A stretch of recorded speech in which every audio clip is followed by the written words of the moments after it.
काका, आपने नया वाला स्वेटर लिया क्या? कौन सा स्वेटर? अरे वही जो गांव में बिक रहा है।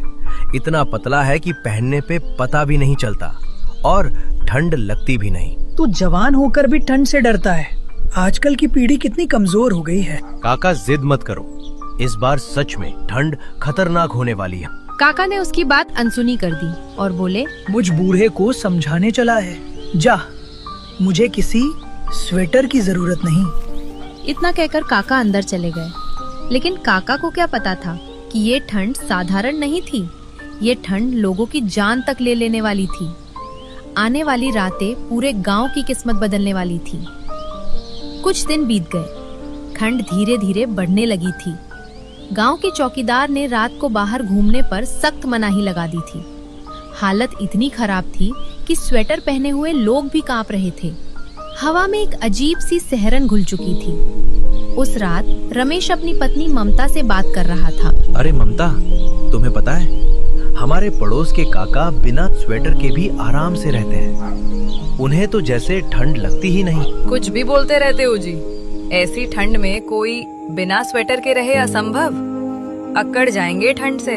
तुम्हें यकीन नहीं होता? चल अभी उनके घर चलते हैं। दोनों तुरंत काका के घर पहुंच गए। काका ने दरवाजा खोला और चौंक कर बोले, अरे रमेश, सब ठीक तो है? इतनी रात को कैसे आ गए? काका सब ठीक है, बस ममता को यकीन नहीं हो रहा था कि आप इतनी ठंड में बिना स्वेटर रह लेते। अरे बेटी, हमारे जमाने में हम लोग बहुत मेहनत करते थे। खाने में भी शुद्ध और ताकतवर चीजें मिलती थी। यही वजह है कि मेरा शरीर मजबूत है। ठंड चाहे कितनी भी हो, मुझ पर असर नहीं होता। काका, हमें भी कुछ ऐसा बताइए ना जिससे हम भी आपकी तरह मजबूत बन जाएं। अब के खाने में वो बात कहाँ रही बेटी? आजकल खाने में वो पुरानी ताकत, वो पोषण कुछ नहीं बचा। इसी बीच रमेश का भाई सुरेश हड़बड़ाते हुए अंदर आया। रमेश, ममता, जल्दी घर चलो। थोड़ी देर बाद इस साल की सबसे बड़ी ठंड की लाट आने वाली है, बहुत खतरनाक वाली।